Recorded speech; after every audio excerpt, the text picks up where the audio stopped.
So, lastly, we are going to learn about separation by evaporation as well as separation by the use of a separation funnel. So, separation by evaporation is a separation method which is used when we are separating solids that totally dissolve in water. For example, the evaporation method of separation can be used to separate salt, which is sodium chloride, from water. We can also use the separation by evaporation method to separate copper sulfate from water. So here we have got a copper sulfate solution. So copper sulfate has totally dissolved in water. This solution is blue in color. So what happens is we simply take the beaker with the copper sulfate solution and we put it on fire. So when the heat is applied to this solution, our water will obviously boil out. And somewhere in the middle of boiling water, you must withdraw the heat and let the evaporation be a natural process. So when water totally evaporates from the copper sulfate solution, the copper sulfate will remain in form of crystals in the beaker. That is the method of evaporation. The same method can be used to separate sodium chloride dissolved in water.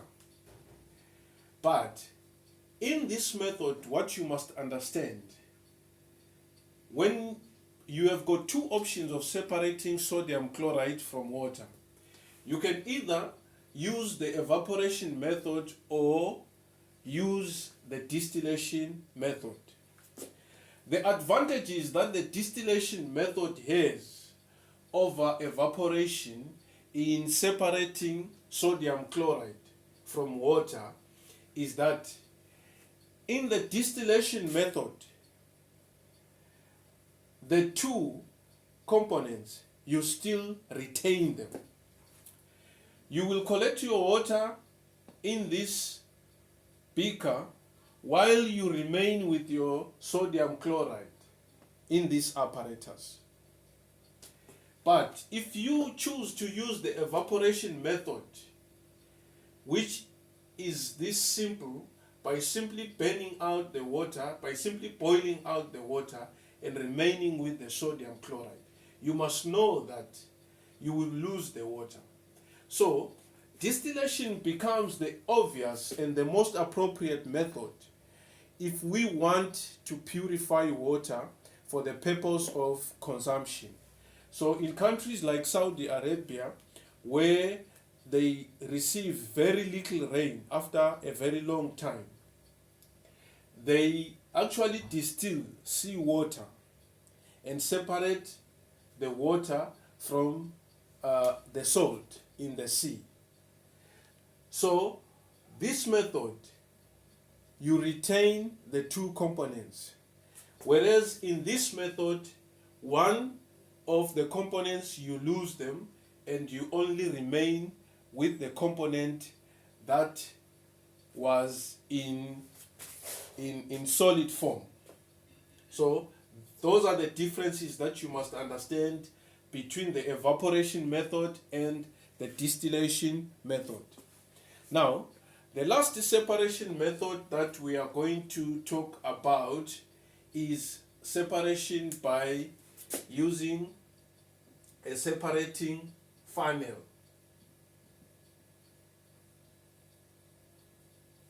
Now, this method is used to separate immiscible liquids.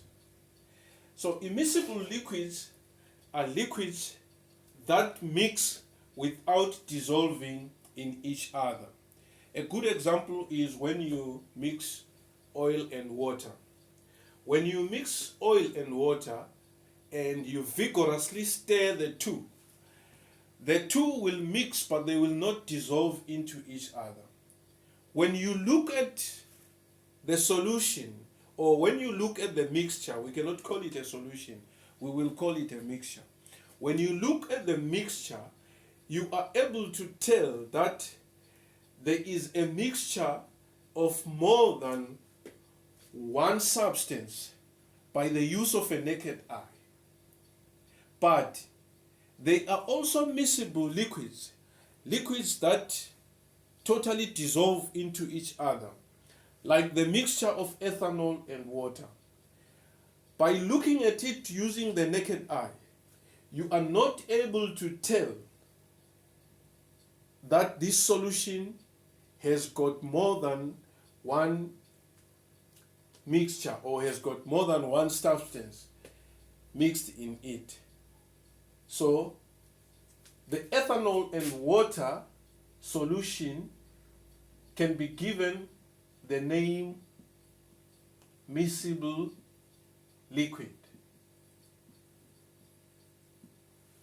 The mixture of oil and water can be given the name immiscible liquid.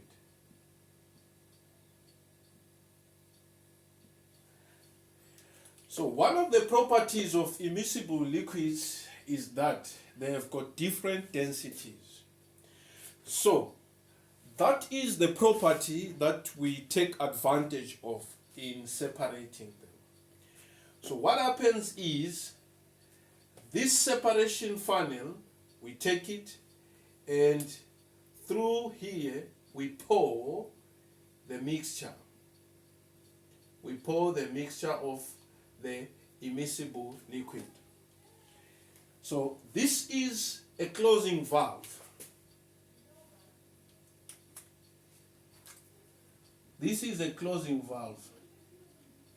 So when we pour the mixture, obviously our valve will be closed. And we pour in the mixture. And we let this mixture stand until the liquids that are mixed with each other separate using the force of gravity. So the force of gravity is going to force the mixtures to stand. And then, obviously, density takes over, making the heaviest or the most dense liquid to settle at the most bottom, and the averagely dense liquid to settle in the middle, and the least dense liquid to be at the top. So if there are three liquids in our immiscible mixture, we are going to have three layers. If there are two liquids in our immiscible mixture, we are going to have two layers. So when these finally settle, using the property of density, we then open our valve and collect the most dense. We can see it going down the separation funnel. And when the first liquid is totally collected in the beaker, we close the valve. Put away the beaker, take the next one, take the next liquid until we are done.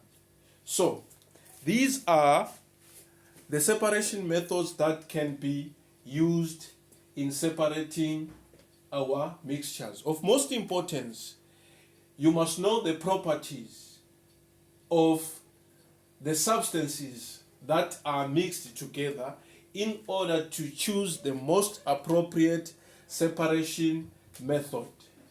Remember, the boiling point is one of the properties that you can take advantage of to separate liquids.